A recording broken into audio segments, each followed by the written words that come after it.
12.2, linear regression. More similar stuff. So here we go on question. This is question number 1. The data shown below consists of the price in dollars of 7 events at a local venue and the number of people who attended. Determine if there is a significant negative linear correlation between ticket price and the number of attendees. And then test everything in the world. All right, so what we're doing here is we're examining. This is what a business might do. So here we see a really nice application of statistics to business. So as the ticket price goes up, if you charge more and more for the tickets, does it make the attendance go down or not? Businesses want to know because they want to make as much money as they can. So they're saying if we charge more and more for the tickets, are less people going to come? Is that going to happen? Or not? Is there a negative relationship here or not? How are we going to do it? Well, you ready? Now it's calculator time. Y'all have your calculators? First thing we're going to do, I bet you can guess, is this is going to become L1 and that's going to become L2. So put that whole first column of data down L1 and the second one down L2. Got that? All right. So coming back to the notes, let's start by finding a scatter plot. Now, they don't ask for that, but it'll be nice to see it. So put the data in L1 and L2. We did. Now hit second stat plot, enter on your calculator. Now remember where that is? Stat plot is the upper left corner above the y equals. Very upper left. You got to hit second stat plot. So hit second stat plot. And when you do, hit enter, and that'll move you into the first plot. Turn on plot 1, it'll already be on because we had it set on previously. Among the 6 graph types shown, select the first one in the upper left corner. You'll probably have a different one highlighted. You need to select the first one in the upper left-hand corner and hit enter on that graph. And that'll select it. Once you have it set up, once you've done this second stat plot, blah, blah, you never have to do it again. Well, unless you do something else with the graph, but you won't for this test. Just hit zoom and 9. Literally, those 2 buttons, once you put your data in L1 and L2. Once you put data in L1 and L2, all you got to hit is the zoom button and the 9 button. And boom, it'll give you a scatter plot that quick. Because it's already set up to graph the scatter plot. That's the one we chose. When we chose that first graph out of the 6, we were choosing the scatter plot. For the mark thing, do we just leave it on the circle one? Whichever you want. That's what the dots will look like. You could have them be single dots or circle dots or whatever you prefer. That's just a visual thing. All right. So anyway, we still haven't answered the question now. So that gives us a feel of what the data looks like. But specifically what they want is R, a linear correlation coefficient. How do we get that? Well, take number 7 and cross it out. Turns out number 7 works on my calculator and about half of your calculators, but not on the other half. So just forget about it. 8 will do everything we need. So just forget about 7. It'll actually work fine on about half your calculators, but rather than have half of you get messed up, just do number 8 and it'll handle everything we need. So what do we do on number 8? Put the data in L1, L2. Already did that. Go to linear regression t-test. You know where that's going to be, where all the other tests are, right? So hit stat and tests. It's going to be at the very bottom of the list. So if you want to go over the top, it's a quicker way to get down to the bottom. It'll roll over the top. Call up linear regression t-test. Hit enter. Are you getting the linear regression t-test? It'll say X list. It'll probably have an L1 already there. That's perfect. Y list. It'll have an L2 there. That's perfect. Frequency. It'll have a 1 there. That's perfect. And then down below, it'll have not equals, greater, less. We always choose, look what it's saying right there. That's why these will be nice and easy. It's always not equals for the linear regression t-test. We never have to do anything else. So it's always, so just choose not equals and it'll always be that way, and then just hit calculate. What about the Reiki? Just jump right over it. Go down to calculate and hit calculate. And I'm getting a p-value 0.82. Oh, they want R right now, don't they? Yeah, we'll do the p in a minute. Go roll down, push your down arrow down till you'll see R squared. Keep going. then you'll see R. 0.08559, blah, blah, blah, blah, blah. To the fourth of normal. So they want 4, so that'd be 0.0856. So that's the R value, 0.0856. And they want the P value, so go back up. If you go down too far, it won't let you go back up. You'll have to redo it. It takes a second, though. If you didn't go down too far, you can go up and get the P value. Where is the P value? There it is. P value is 0.8267. They want 4 places again? Okay. We good there? Everybody good to there? You getting those on your calculator? Okay, now I'm going to grab the HO and the H1 just to be super clear. HO is, notice how they say P. I'm going to write them different because I think this will confuse you. Look what I did on the exam notes to make it easier. I wrote HOR equals 0 and H1 R not equal 0. Just do that. It's the same as what they're doing. They're just doing it in Greek, and it's kind of confusing. And they're also doing the greater than, less than, which you don't need to do. So just go R equals 0 and R not equal 0. What is R? The correlation coefficient. So just write it that way. Just use your exam 4 notes. Now, why did they write that weird P thing? Have I said this already? That's a Greek R. I know it doesn't look like an R. It looks like a P. It's rho. It's technically rho, R-H-O in Greek. It's a Greek R. Whatever. I would just use a regular R so you don't get confused. It's the same thing basically. So just write what I put for you on the exam 4 notes. HO is R equals 0, R not equals. That's exactly what they're saying. They're just saying it in Greek. So now, what does it mean? What does it mean if you have a correlation coefficient that's 0? What does that mean about the dots? Do they line up or not line up if R is 0? Not line up, right? Remember, that means no linear connection. So this means no line, doesn't it? And so then the opposite of that must be a line. You with me on that? Remember, the R equals 0 meant that there's no connection, no linear connection, right? So that's exactly what it means here. And of course, weak evidence always goes here, and strong evidence always on H1. You know that. All right. So with all that said and done, how does the P value compare to the significance level? There's the significance level right up here in the words, 0.01. Bring that down. Significance level is 0.01. Is the P value greater or less? Yeah, much greater. So the P is not low. So what does that mean? HO does not go away. So we keep HO, get rid of the other one, huh? Right? Fail to reject HO. There's not sufficient evidence. There's weak evidence. Not sufficient. In other words, we're saying it's really not a line. You saw the scatter plot. It doesn't look much like, at least there's not strong evidence that it's a line. We're saying the evidence is weak, so we're going to stick with the assumption that they don't have a linear relationship. So we would say the p-value is greater than the alpha, right? Greater. So the p-value leads to a decision, fail to reject the null, do not reject the null. That's right. Let me go to a fresh screen. So greater, do not reject the null. And so what's our conclusion? See, our conclusion is they're not in a linear relationship. The evidence is weak. So there's insufficient evidence to make a conclusion about the linear correlation. That's what it is.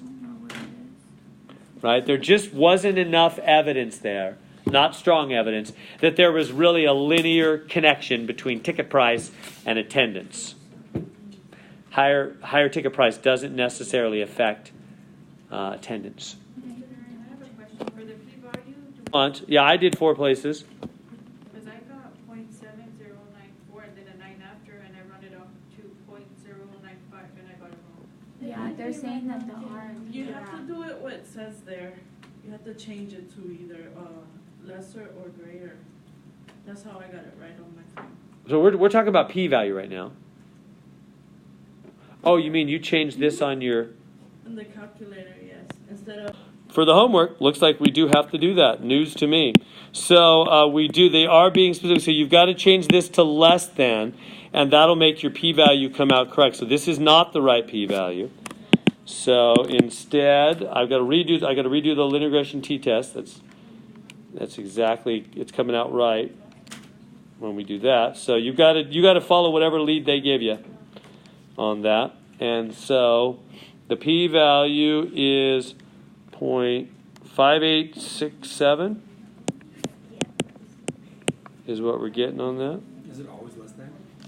No. Yeah, he had to change it. Just this one. Yeah, they'll tell you what to do. Yeah, on that. Is that good there? That make sense?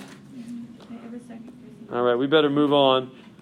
So we concluded insufficient evidence, right? Everybody okay with that? Because the p-value was not low, HO did not go. We kept HO. No line, weak evidence, R is 0, not sufficient evidence. Let's try number 2. So number 2, more data. In fact, I'm probably going to run out of time. So I'm going to skip number 2. It's the same. Because there's something else that's not the same that I need to get to show you. So let's go to question 3. R squared, interpret R squared. Okay. I guess we could do that. Yeah. All right, we better do number 3. All right. Question number 3 here. Yeah, question 3. They're giving us a bunch of data. Let me do this. In the interest of time, 99% of this question is the same. The only thing I haven't explained to you is R squared. Honestly, I'm not going to put it on the test. You'll see it's not on the practice exam. You know what R is, right? R is the linear correlation coefficient. What R squared is, it's the percent. R squared is the percent of the Y variable. It's the percentage of the Y that is explained or affected. How about affected by? That'd be an easier word to grab, I think. The percentage of Y that is affected by the X variable. In other words, if two things are connected, say like hours of homework and GPA, there's other things that affect your GPA just than the hours of homework you do, right? If you're taking super hard classes like anatomy, then you can put in a lot of hours. It's going to still be hard to get a GPA. But if you're taking a class that's really easy, you might not need to put in as many hours and still have a high GPA. So there's more than just hours. Well, what percentage of your GPA is determined by your hours of studying? I don't know. Maybe that's 50% of what determines your GPA, and the other 50% is things like how hard the classes are and stuff like that. Well, that's what R squared is. It tells you the percentage of something that is determined by the other variable. It tells you how much is really coming from that variable. That's what it tells you. So in this case, whatever R squared comes out to be, must have been 55% because I'm looking at a bunch of 55% answers. 55% of all plants produce seeds whose, not that. Those aren't right. Which one of these would it be? Given any group of plants that all produce seeds of the same, produce the same number of seeds, 55% of all these plants will produce seeds with the same chance of sprouting. There is a large variation in the percentage of seeds, but if you only look at plants that produce a fixed number of seeds, this variation on average is reduced by 55%. There we go. There's our answer. That's a kind of a confusing answer. I better move ahead. I got some bigger fish to fry that are on the test, so I'm going to leave you at that. So R squared is the percentage that's due to the other variable. Oh, no, they have the whole thing on this. Oh, yeah, I'm sorry. Let's do this whole problem. This is a good one to do the whole thing. Yeah, let's just do the whole thing. All right, yeah, so let's do this. It has everything we need. It has what I want to show you. So let's do this whole thing. So number 3 here. We're going to do this whole problem. Put this data. This is going to be L1. This is going to be L2. Let's put it in our calculator.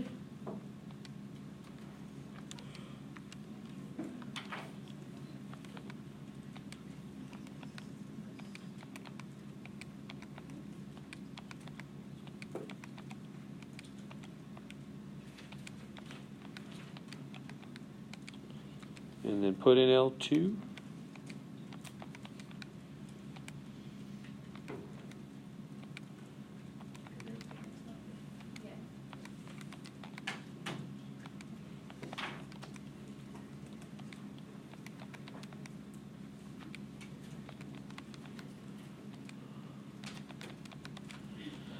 All right, you got the data in L1, L2. Find the linear correlation. So you know what to do, right, from the exam 4 notes. Go to the linear regression t-test, which is under stat. Linear regression t-test. And what's this one? Biologists looked at the relationship between number of seeds a plant produces and the percentage of those seeds. Results of solution. The null and alternative hypothesis. So we're going to go, this is, they're going to have you choose the Greek R. It's called rho. The Greek R there. So it's really, that really means R equals 0, R not equals 0. And when you do that, so I'm going to choose the not equals option. Calculate. And I'm getting an R value. If you roll down, I'm getting an R value. Negative 0.7432. We getting that okay? Oh, 2. I should read the words. -7.4. The p-value is 4 places. So 0.0218. You guys getting that okay? So this one's a not equals notice. So put your calculator, linear regression t-test, not equals. And hit calculate. Get 0.0218. Then it says, okay, so what does that mean? They're saying tested at the alpha 0.05 level. So how does the p-value of 0.02 compare to 0.05? It's less. So the p is low. So we know the HO must go away. So and what is the HO? It's I just don't like the way they write them, but I'll do it up here. Yeah, the HO is always R equals 0. Yeah, there's no room there. So the HO is always R equals 0. The H1 R not equals 0, and this is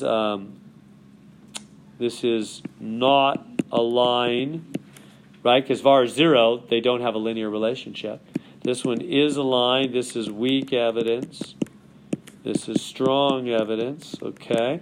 So what are we concluding? HO must go away. Bye-bye, HO.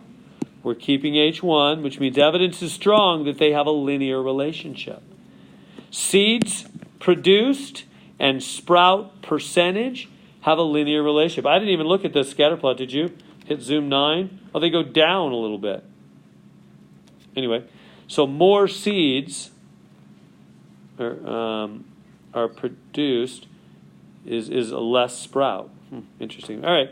Anyway, so what does that mean? There is significant evidence. Yes, there is. It's not these insignificant. There is strong evidence to conclude that there is a correlation between the number of seeds that a plant produces and the percentage of seeds that sprout. Right. The more seeds it produces, the fewer the percentage that sprout. What's wrong with this one? That a plant that produces more seeds will have seeds with lower sprout rate than a... Those both sound good to me. It's just to conclude that there is a correlation between number of seeds that a plant produces and the percentage of seeds that sprouts. Thus, the regression line is useful. True. What's wrong with... There's statistically evidence to conclude that a plant that produces more seeds will have seeds with lower sprout rate than a plant that produces fewer seeds. They're both true. I don't like this question. This is the best. They're both true, though. I don't know what to say. It's not going to be this way in the test. You see my practice exam. Those are both pretty true. I think this is probably the one they want, but I don't know why they're saying two things that are true. R-squared on your calculator. Did you see the R-squared value? So R-squared was 0.55, right? Yeah. So R squared is 0.55. We already talked about R squared. That's the variation one. Now, the new thing. We got 6 minutes here. I want to show you the new thing. Now we're going to come up with the equation of the line that fits best through those dots. Remember we talked about those line equations in the last section? Now the calculator will actually give it to you. Do you see it right on the calculator screen? Same, no new buttons. Still, it's the linear regression t-test. And see how it says a plus bx? Right at the top of your screen there, if you're still on the linear regression t-test, it says y equals a plus bx. And it tells you the a is off my screen now. So I'm going to have to go back to linear regression t-test again. You can just redo it. Go on down to calculate.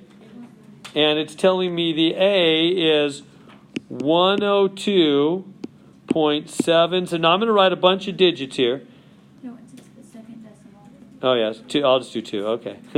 And the B, one more down, is negative 0.76. You getting that? So these go right here. 102.77 and negative 0.76. That's the A and the B. That's the equation. The calculator just calculated the equation of the line that fits best through those dots. It's actually called the best fit line. So, if these two variables, seeds produced and sprout percentage, are connected by this line equation going through the middle of the dots. Is that good so far? Is this making sense? So we have this equation now, y equals 102.77 minus 0.76x. And we're going to take that line equation now on part G, and we're going to use that to predict the percentage of seeds. Percentage is y. Sprout percent, that's y. X is the seeds produced. To predict the percentage of seeds that sprout if the plant produces, what is that, 51? Yeah. 51 seeds. So do you see what that means? Plug the 51 in for X. X is the number of seeds. See back in the table, X is seeds, Y is percentage of sprouting. X is always the top, Y is always the bottom. We'll never change that. So see, X is seeds, Y is the percentage that sprout. So X, when they say 51 seeds, they're saying put 51 in for X, please, and hit the buttons on your calculator and find out what Y equals. So plug in 51 there for X, hit the buttons on your calculator.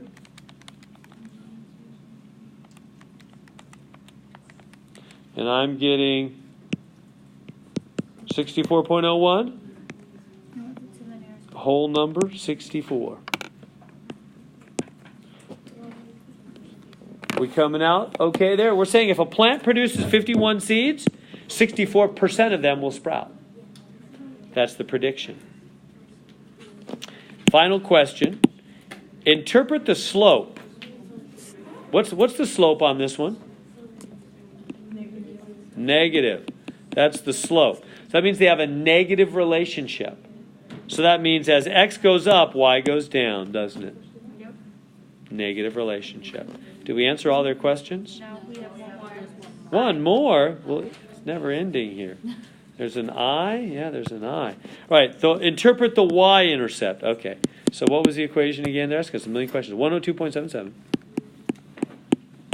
minus 0.76x. This is the slope. What's next to x is the slope. The other number is the y-intercept. On the graph, what that means is on the graph, that's where the line hits the y-axis. Let me show you over here. That means the line does something like this. It hits the y-axis way up at 102.77 and goes down in slope from there.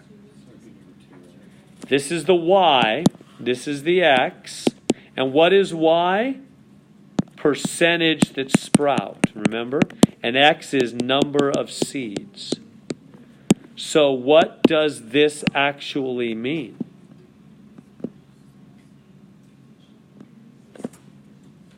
if you had 0 seeds, you would have 102% of them sprout. That's meaningless. You can't have 0 seeds. The y-intercept has no practical meaning for this study. The best prediction for a plant that has 0 seeds is 102.77. Well, I guess so. But which one do they want me to say? That's kind of a meaningless thing. Well, read the one underneath it too. The plant produces no seeds and the plant's sprout rate, well, that's true too. Yeah, that's why I got confused. Yeah, I'm going to, I don't like these questions. I think I'm going to go with that one. Anybody got an answer on this one already? It's marking them all. Is marking them all wrong? You sure? I think it would be no practical meaning. Yeah, it is. Is that what it is? Okay. Yeah. Right, because you can't have over 100% sprout. Right? So, that is, the rest are the same. Like the next one's exactly the same, all the same questions. Yeah, all the way to I. There's a lot of these. See this? Oh, there we go. So it's a lot of the same. Was that encouraging? That was maybe not encouraging, huh? It just continues to be all the same on that. Plugging that in. Because it doesn't make any sense. If you have 0 seeds, how would you have any sprouting to begin with? Exactly. It's meaningless. Yeah. So on this one, it's meaningless. All right. Well, let's do this. So